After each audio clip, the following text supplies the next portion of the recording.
এই মা বাপটারে কষ্ট দিবেন আপনারা? এই যুবক ভাইরা কষ্ট দিবেন? কষ্ট দিলে কি আল্লাহ সহ্য করবে? এই বাপটারে কি বুড়া বেটা বলে গালি দিবেন? মাটারে কি বুড়া বেটি বলে গালি দিবেন? স্ত্রীকে বলবেন শোনো, মাকে বলবেন স্ত্রী যদি কোনো অন্যায় করে মাকে বলবেন মা তোমার ফুতের বউ তো কি তা করতাম কোসেন, তোমার একটু কষ্ট দিলাইছে, আল্লাহর রাস্তা আমি মাফ চাই, তুমি মাফ, তুমি যদি অভিশাপ দাও এত ধ্বংস হয়ে যাবে আম্মা, তুমি মাফ করে দাও। আর স্ত্রীর কাছে কইবেন যায়া, আরে আম্মা দমক দিছে, কি হইছে, যতদিন আছে ততদিন দমক দিব, গেলে গেলে তোমার কেডা দমক দিব, এই দমকটাই মনে করবা দোয়া। যতদিন আছে মুরব্বীরা তোকে তেলের হিসাব করবই, ও বউ বেশি তেল দিও না, ও বউ বেশি লাকড়িয়া করো না, ও বউ বেশি কণ্ঠ উষা করে কথা করে না, ও বউ এত হাসাহাসি করো না, ও বউ বিনা কারণে মার্কেটে যে ঘোরাফেরা করো না, মানুষের লোক আড্ডা মারো না, এগুলো ভালো না। আরে মুরব্বীরা তো মুরব্বীর কথা কইবই, এইগুলাকে আপনি অভিশাপ মনে করেন না, এগুলার আপনি আশীর্বাদ মনে করেন।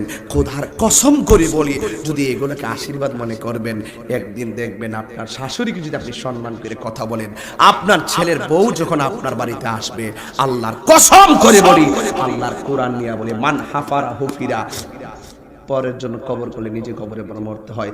আপনি যদি আপনার শাশুড়িকে ভালো ব্যবহার করেন, যদি বলেন যে আম্মা কি খাইবেন, আম্মা ঘুমাইছেননি, শরীরটা কেমন আছে, আম্মা ডাক্তারের কাছে লইন না, আপনি একটু বলবেন, বললে কি জানেন, আপনার ছেলের বউ যখন আসবে, আল্লাহর কসম কোরআনটা হাতে, আপনার সন্তানের বউ আপনাকে তাহাজ্জুদের পানির উযু বানাই দিব।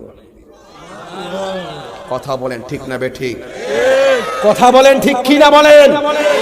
আমার কথায় কেউ রাজনৈতিক গন্ধ খুঁজবেন না, আমি যেটা বলছি পরিবারতান্ত্রিক কথা বলছি, আমি যে ধারাবাহিক কথা বলছি 4 ঘন্টার কথা আমি ধারাবাহিকভাবে বলতেছি, কোনো ডানে বামে যাচ্ছি না, শুধু একটাই কথা, ভাইরে মা বাপটা ঘরের সৌন্দর্য, বুড়া হইল সৌন্দর্য, এই লোকটারে দেখলে ঘৃণা করো। এখন লোকটা কয় পুত্রে আমার কোমরটা খুব ব্যথা, 200 টাকা দিয়ে সাইরা লাও, নিজের একটু মাথা ব্যথা হইলে ডাক্তারের কাছে যায় পরীক্ষা করে ওষুধ খাও। আর বাপটার কোমর হাড় ক্ষয় হয়ে গেছে গা, কিন্তু বাপটার একটা পরীক্ষা করতে তোমার মনে চাই না। খবরদার খবরদার, আল্লাহ সহ্য করতো না।